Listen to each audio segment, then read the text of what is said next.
GeM TV நேயர்களுக்கு அன்பு வணக்கங்களை கூறிக்கொண்டு வழக்கம்போல் விநாயகப் பெருமானை வணங்கி இன்றைய 12 ராசிகளுக்கான பலன்கள். இன்று 26/6/2025 ஆனி மாதம் 12ஆம் நாள் விஸ்வாவசு வருடம். இன்றைய சூரிய உதயம் காலை 5:45 சூரிய அஸ்தமனம் மாலை 6:38 இன்றைய ஆதிக்க கிரகம் குரு பகவான். வழிபட வேண்டிய தெய்வம் தட்சிணாமூர்த்தியை வழிபட வேண்டும். இன்றைய நல்ல நேரம் காலை 10:30 முதல் 11:30 வரை, மாலை 6:30 முதல் 7:30 வரை.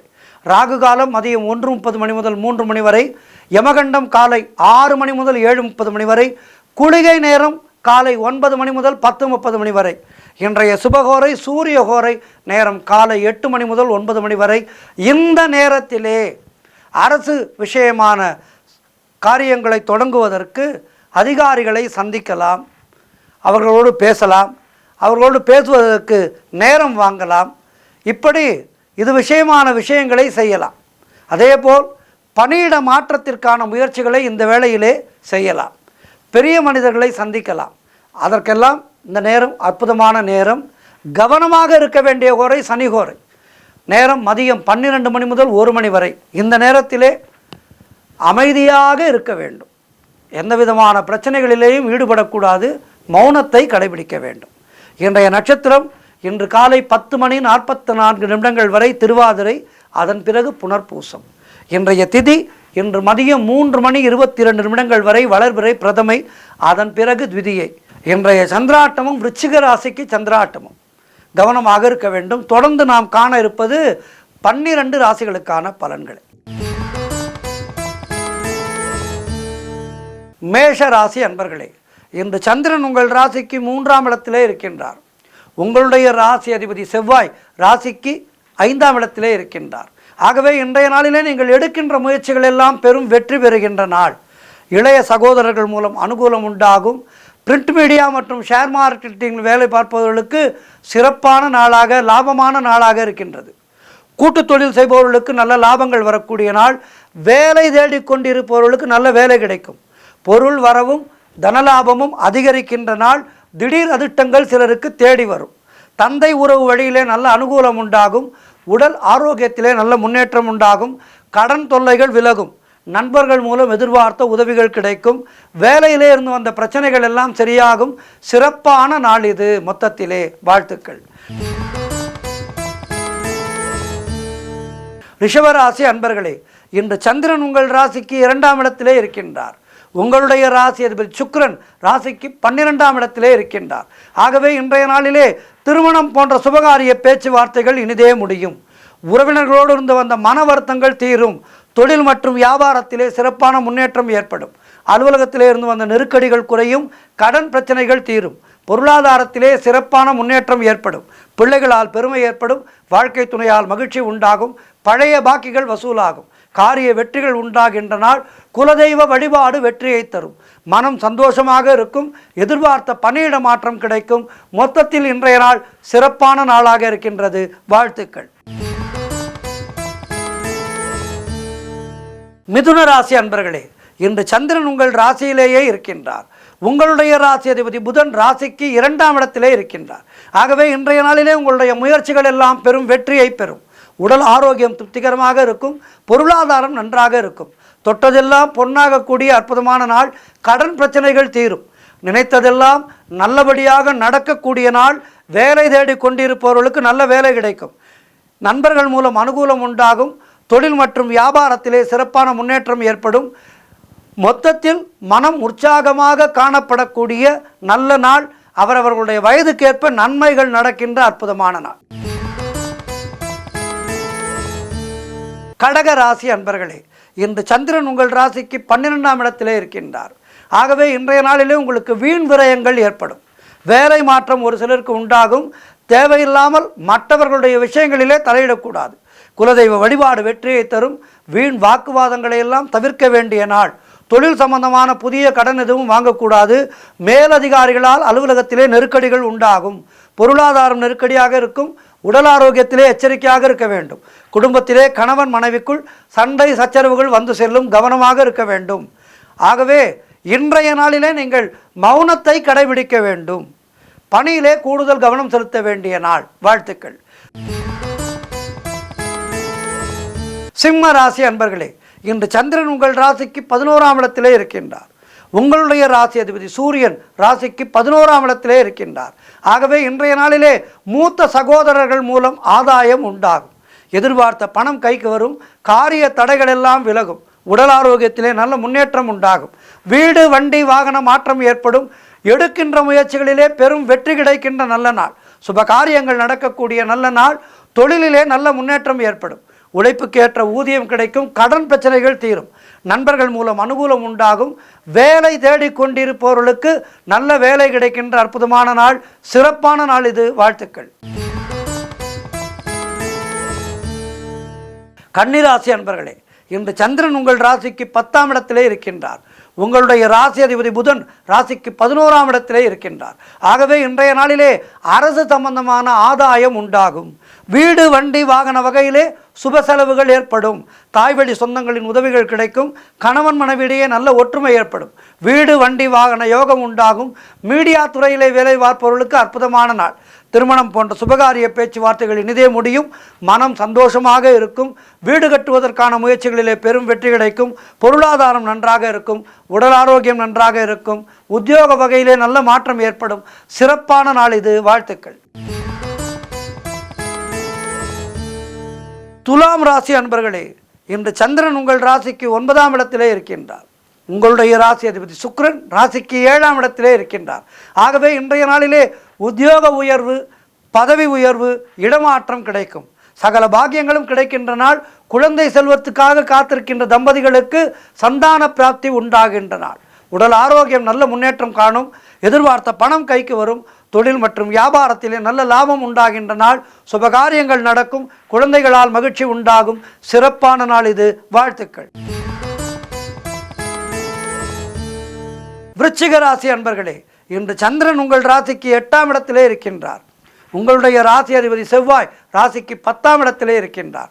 இன்று நாள் முழுவதும் சந்திராட்டமும் மௌனத்தை கடைபிடியுங்கள். வேலை மாற்றம் ஒரு சிலருக்கு ஏற்படும். மனக்குழப்பமும் பதற்றமும் இருக்கக்கூடிய நாள். கவனமாக இருக்க வேண்டும். கூட்டு தொழில் செய்பவர்களுக்கு முதலீடுகளை தவிர்க்க வேண்டிய நாள். புதிய முயற்சிகளை தவிர்க்க வேண்டிய நாள். கடன் பிரச்சனைகள் அதிகமாக இருக்கும். ஆகவே கவனமாக இருங்கள். உடல் ஆரோக்கியத்திலே மிகுந்த கவனம் தேவை. குலதெய்வ வழிபாடு மன அமைதியை தரும். வேலை செய்யும் இடத்திலே மற்றவரை பற்றி எதுவும் பேசாதீர்கள். கணவன் மனைவிக்குள் சண்டை சச்சரவுகள் ஏற்படும். கவனமாக இருங்கள். மொத்தத்தில் இன்றைய நாள் எல்லா வகையிலும் எச்சரிக்கையாக இருக்க வேண்டிய நாள். வாழ்த்துக்கள். தனுசு ராசி அன்பர்களே, இன்று சந்திரன் உங்கள் ராசிக்கு 7ஆம் இடத்திலே இருக்கின்றார். உங்களுடைய ராசி அதிபதி குரு ராசிக்கு 7ஆம் இடத்திலே இருக்கின்றார். நினைத்த காரியங்கள் எல்லாம் நல்லபடியாக நடக்கும். மனக்குழப்பங்கள் தீரும். திருமண பேச்சுவார்த்தைகள் சுபமாக முடியும். கூட்டு தொழிலிலே நல்ல லாபங்கள் ஏற்படும். எதிலும் வெற்றி உண்டாகின்ற நாள். கணவன் மனைவிக்குள் இருந்து வந்த பிரச்சனைகள் எல்லாம் சரியாகும். புதிய வேலை வாய்ப்புகள் உண்டாகும். வீடு வண்டி வாகன யோகம் உண்டாகும். செய்கின்ற செயலிலே பெயரும் புகழும் கிடைக்கும். அலுவலகத்திலே சம்பள உயர்வு, பதவி உயர்வு, இடமாற்றம் கிடைக்கும். சுபகாரியங்கள் நடைபெறக்கூடிய அற்புதமான நாள். வாழ்த்துக்கள். மகர ராசி அன்பர்களே, இன்று சந்திரன் உங்கள் ராசிக்கு 6ஆம் இடத்திலே இருக்கின்றார். உங்களுடைய ராசி அதிபதி சனி ராசிக்கு 2ஆம் இடத்திலே இருக்கின்றார். ஆகவே இன்றைய நாளிலே வீண் வாதங்களை எல்லாம் தவிர்க்க வேண்டும். உடல் ஆரோக்கியத்திலே எச்சரிக்கையாக இருக்க வேண்டும். கூட்டு தொழிலிலே மன வருத்தங்கள் உண்டாகலாம். குலதெய்வ வழிபாடு மன அமைதியை தரும். காரிய தடைகள் ஏற்பட்டு விலகும். குடும்பத்திலே கணவன் மனைவிக்குள் சண்டை சச்சரவுகள் ஏற்பட்டு விலகும். வீடு வண்டி சம்பந்தமான விரய செலவுகள் சிலருக்கு ஏற்படலாம். திருமணம் போன்ற சுபகாரிய பேச்சுவார்த்தைகள் சற்று தாமதமாகும். உடல் உழைப்பு அதிகமாகும். உத்தியோகத்திலே இருப்பவர்கள் பணியிலே கூடுதல் கவனம் செலுத்த வேண்டிய நாள். வியாபாரத்திற்காக புதிய முதலீடுகளை தவிர்க்க வேண்டிய நாள். மொத்தத்தில் இன்றைய நாள் மிக கவனமாக இருக்க வேண்டும். வாழ்த்துக்கள். கும்பராசி அன்பர்களே, இன்று சந்திரன் உங்கள் ராசிக்கு 5ஆம் இடத்திலே, உங்கள் ராசி அதிபதி சனி ராசியிலேயே இருக்கின்றார். ஆகவே இன்றைய நாளிலே சந்தான பிராப்திக்காக காத்திருக்கின்ற தம்பதிகளுக்கு சந்தான பிராப்தி உண்டாகும். பிள்ளை பேறு உண்டாகின்ற நாள். நல்ல செய்தி கிடைக்கும். மருத்துவரிடம் சென்று நல்ல ஆலோசனை பெற்றுக்கொள்ளுங்கள். கடன் பிரச்சனைகள் எல்லாம் தீரும். பதவி உயர்வோடு வேலை மாற்றம் ஏற்படும். திடீர் பணவரவு உண்டாகும். தொழிலிலே நல்ல லாபங்கள் ஏற்படும். திருமண பேச்சுவார்த்தைகள் சுபமாக முடியும். குடும்ப ஒற்றுமை சந்தோஷத்தை தரும். குழந்தைகளால் மகிழ்ச்சி உண்டாகும். சுபவிரயங்கள் ஏற்படக்கூடிய அருமையான நாள். வாழ்த்துக்கள். இறுதியாக மீனராசி அன்பர்களே, இன்று சந்திரன் உங்கள் ராசிக்கு 4ஆம் இடத்திலே இருக்கின்றார். உங்களுடைய ராசி அதிபதி குரு ராசிக்கு 4ஆம் இடத்திலே இருக்கின்றார். ஆகவே இன்றைய நாளிலே வீடு வண்டி வாகன மாற்றம் உண்டாகும். சொந்த நிலம் வாங்குவதற்கான முன்பணத்தை ஒரு சிலர் கொடுப்பீர்கள். நிலம் அமைகின்ற வேலை, ரியல் எஸ்டேட் வேலை செய்பவர்களுக்கு நல்ல லாபம் கிடைக்கும். உங்களுடைய காரியங்கள் எல்லாம் கைகூடி வருகின்ற அற்புதமான நாள். பண வரவு அதிகரிக்கும். உத்தியோகத்திலே இருப்பவர்களுக்கு சம்பள உயர்வு, பதவி உயர்வு, இடமாற்றம் போன்றவை கிடைக்கும். திருமண பேச்சுவார்த்தைகள் சுபமாக முடியும். நண்பர்கள் உறவினர்களால் ஆதாயம் உண்டாகும். தாய் வழி சொத்துக்கள் கைக்கு வரும். நினைத்ததெல்லாம் நல்லபடியாக நடக்கக்கூடிய அற்புதமான நாள். குலதெய்வ வழிபாடு அமைதியை அனுகூலத்தை தரும். முன்னோருடைய ஆசீர்வாதம் பரிபூர்ணமாக கிடைக்கும். சிறப்பான நாள் இது. வாழ்த்துக்கள். 12 ராசியினருக்கும் இன்றைய நாள் எல்லா வகையிலும் ஏற்றங்களை கொடுக்க பிரார்த்திக்கின்றேன். நன்றி, வணக்கம். இன்றைய ஆன்மீக தகவல். கேரளம் அற்புதமான ஒரு மாநிலம். தெய்வங்கள் அரசாட்சி செய்கின்ற மாநிலம் என்று சொல்லலாம் கேரளத்தை. அற்புதமான பரசுராம க்ஷேத்திரம் என்று சொல்வார்கள் கேரளத்தை. பரசுராமரால் ஸ்தாபிக்கப்பட்ட ஒரு நாடு கேரள நாடு. அங்கிருக்கின்ற பல கோவில்கள் பரசுராமரால் பிரதிஷ்டை செய்யப்பட்டவை. ஐயப்பனுடைய திருக்கோவில் பரசுராமரால் பிரதிஷ்டை செய்யப்பட்டது. அதேபோல் அங்கிருக்கின்ற பத்மநாப சுவாமி கோயில் பன்னெடுங்காலம் பழமையானது. இந்த ஆலயங்கள் எல்லாம் கேரளத்தினுடைய பழமையை நமக்கு பறைசாற்றுகின்றது. அப்படிப்பட்ட கேரளத்திலே குருவாயூர் கோவில். குருவாயூர் ஏகாதசி தொழுவான் போகும்போல் வழிகாட்டுக வழிகாட்டுக நாராயண ரூபம் நாராயண நாமம் ஹரி நாராயண நாமம். அற்புதமான ஆலயம் குருவாயூர். இந்த குருவாயூர் கோவிலிலே பூஜை செய்து வந்தார் ஒரு நம்பூதிரி. இது பன்னெடுங்காலத்துக்கு முன்னால் நடந்த ஒரு நிகழ்வு. அங்கு பூஜை செய்து கொண்டிருந்த அந்த நம்பூதிரிக்கு அவசர வேலையாக வெளியூர் செல்ல வேண்டிய வேலை வந்துவிட்டது. கோவிலிலே பூஜைகள் தடையில்லாமல் நடக்க வேண்டும் என்பதற்காக சிறு பாலகனான தன்னுடைய மகனிடம் கோவிலை கவனித்து கொள்ளும்படி பூஜைகளை தடையின்றி செய்ய வேண்டும் என்று அவனுக்கு பல விதங்களிலே அறிவுரைகளை சொல்லிவிட்டு அவர் வெளியூருக்கு புறப்பட தயாரானார். குறிப்பாக குறித்த நேரத்திலே நைவேத்தியம் செய்ய வேண்டும். அவர் இந்த குழந்தைக்கு புரியும் வகையிலே சொல்ல வேண்டும் என்பதற்காக சுவாமிக்கு பசிக்கும், எனவே சரியான நேரத்திலே நைவேத்தியம் செய்ய வேண்டும் என அந்த குழந்தைக்கு அறிவுறுத்தி விட்டு வெளியூர் சென்று விட்டார். அந்த குழந்தையும் அரிசியை சமைத்து அப்பனுக்கு நைவேத்தியம் செய்து அப்பனிடம் கண்ணா சாப்பிடு என்று கூறினான். கண்ணன் அசையவில்லை. உடனே அவன் வெறும் சாதத்தை எவ்வாறு கண்ணன் சாப்பிடுவான் என நினைத்து அருகிலே இருந்த வீட்டிலே இருந்து கொஞ்சம் தயிரும் வடுமாங்காயும் வாங்கி வந்தான். தயிரை சாதத்திலே நன்கு கலக்கி உப்பு மாங்காயை வைத்து கண்ணா சாப்பிடு என்றார். அப்பொழுதும் கண்ணன் சாப்பிட வரவில்லை. கண்ணா சாப்பிடு சாப்பிடு என கெஞ்சினான் அந்த குழந்தை. ஆனால் கண்ணன் அசையவில்லை. சாதம் அப்படியே இருந்தது. இந்த குழந்தைக்கு அப்பா வந்து நம்மை திட்டுவாரோ என்கின்ற பயம். அப்பா உனக்கு சாப்பிட ஒன்றும் தரவில்லையா என இறைவனிடம் பேசி அந்த குழந்தை பயந்து விட்டது. கிருஷ்ணன் அப்பாவிடம் நான் சாப்பிடவில்லை என்று சொல்லிவிடுவானோ என அந்த குழந்தை ஏங்கியது. குழந்தையால் அந்த சோகத்தை தாங்க முடியவில்லை, பொறுக்க முடியவில்லை. குழந்தை அழ ஆரம்பித்து விட்டது. இந்த குழந்தை அழுவதை பார்த்த கண்ணன், அவனே குழந்தை அல்லவா, கண்ணனால், குருவாயூர் கண்ணனால் அந்த அழுகையை பொறுத்து கொள்ள முடியவில்லை. உடனடியாக வந்து விட்டான். குழந்தைக்கு தரிசனம் தந்துவிட்டு அந்த குழந்தை கொடுத்த அன்னத்தை உண்டான். குழந்தையும் சந்தோஷமாக காலி தட்டோடு வீட்டுக்கு சென்றது. பொதுவாக நைவேத்தியத்தை கோவிலில் இருக்கின்ற பிக்ஷாரடிக்கு கொடுப்பது தான் வழக்கம். காலி தட்டோடு வெளியே வந்த அவனை கண்ட அந்த பிக்ஷாவதிக்கு மிகுந்த கோபம் ஏற்பட்டது. சாதம் எங்கே என்று கேட்டார். குழந்தையும் கண்ணன் சாப்பிட்டு விட்டான் என்று சொன்னான். இந்த பிக்ஷாரடிக்கு, அதாவது இந்த பிக்ஷையை வாங்கிக் கொள்கின்ற அடியவருக்கு மிகுந்த கோபம் ஏற்பட்டது. நம்பூதிரி ஊரிலிருந்து வந்தவுடன் நைவேத்தியத்தை உங்கள் மகன் சாப்பிட்டு விட்டு கண்ணன் சாப்பிட்டு விட்டதாக சொல்கின்றான், பொய் சொல்கின்றான் இந்த வயதிலேயே என்று நம்பூதிரியிடம் இந்த குழந்தையை பற்றி அவர் தவறாக சொல்லிவிட்டார். அவரால் கண்ணன் வந்து சாப்பிட்டதை நம்ப முடியவில்லை. குழந்தைதான் சாப்பிட்டு விட்டான், நம்மிடம் கொடுக்காமல் கண்ணன் சாப்பிட்டதாக பொய் சொல்லிவிட்டான் என்று நம்பூதிரியிடம் சொல்லிவிட்டார். நம்பூதிரி மிகுந்த கோபம் கொண்டார். இந்த குழந்தையிடம் பிரசாதத்தை என்ன செய்தாய் என்று கேட்டார். மறுபடியும் சொன்னது, குழந்தை கண்ணன் நேரிலேயே வந்து சாப்பிட்டு விட்டான் என்று. அப்போது அருகிலே உள்ள வீட்டிலே இருந்தவர்கள் தங்கள் வீட்டிலே இருந்து தயிரும் மாங்காயும் அவன் வாங்கி சென்றதை சொன்னார்கள். நம்பூதிரிக்கு மேலும் கோபம் ஏற்பட்டது. தினமும் பூஜை செய்யும் எனக்கு காட்சி தராமல் கண்ணன் உனக்கு காட்சி தர வருவானா, நீ தந்த உணவை உண்பானா என மிகுந்த கோபத்தோடு குழந்தையை அடிக்கப் போனார்.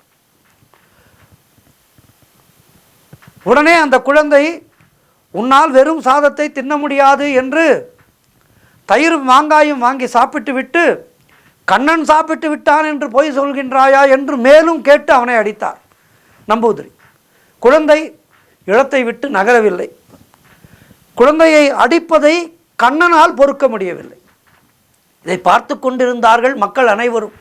மக்களுக்கும் ஒரு விதத்திலே இந்த குழந்தை பொய் சொல்லுமா என்கின்ற எண்ணம் தோன்றியது. என்றாலும் அங்கிருந்த சூழ்நிலை, எல்லோருமே அந்த குழந்தையை சந்தேகப்பட்டார்கள். இதெல்லாம் கண்ணனுடைய திருவிளையாடல் தானே. நம்பூதிரி மீண்டும் அடிக்க கையை ஓங்கிய போது அங்கிருந்து பகவான் கிருஷ்ணன் அசரீரியாக சொன்னான், நான் தான் உண்டேன், குழந்தை குற்றமற்றவன் என்று சன்னதியிலே இருந்து குருவாயூர் கண்ணன் பேசினான். அசரீரியாக கூடியிருந்த அனைவருடைய கண்களிலேயும் ஆச்சரியத்தோடு அவர்களுடைய கண்கள் எல்லாம் கசிந்தது. நம்பூதிரி கண்களிலே நீர் வழிய, என் மகனுக்கு காட்சி தந்து அவன் தந்த உணவையும் உண்டாயே, என்னே உன்னுடைய கருணை, என் மகன் பாக்கியசாலி என்று கூறி தன்னுடைய மகனை வாரி அணைத்து கொண்டார் நம்பூதிரி. அப்போது கண்ணன் சொன்னான், உண்மையான பக்திக்கு இறங்குபவன் நான். அந்த குழந்தை அப்பா திட்டுவார் என்கின்ற எண்ணம் அந்த குழந்தையுடைய மனதிலே இருந்தாலும் நான் சாப்பிட வேண்டும் என்கின்ற எண்ணம் அந்த குழந்தைக்கு அதைவிட அதிகமாக இருந்தது. அதன் காரணமாகவே அந்த குழந்தை தந்த உணவை ஏற்றுக்கொண்டேன் என்று பகவான் கூறியதாக அங்கு கதைகள் உண்டு. கேரள தேசத்திலே இன்றைக்கும் இந்த கதையானது அனைவராலும் சொல்லப்படுகின்ற ஒப்பற்ற ஒரு கதையாகும். ஏற்கனவே நடந்த சம்பவம் தான் என்றாலும் இந்த கதையை நாம் கேட்கும்போது உண்மையான பக்திக்கு இறைவன் இறங்குவான் என்பது இதன் மூலம் புலப்படுகின்றது. ஆகவே தினந்தோறும் பூஜை செய்து நைவேத்தியத்தை படைக்கும் போது இதனை ஏற்றுக்கொள்வாயாக என்று அவரிடம் மனமுருகி நாம் வேண்டுவோம். மனமுருகிய வேண்டுதலுக்கு இறைவன் நிச்சயமாக நமக்கு துணை நின்று நம்முடைய நைவேத்தியத்தை ஏற்றுக்கொள்வான். நன்றி, வணக்கம்.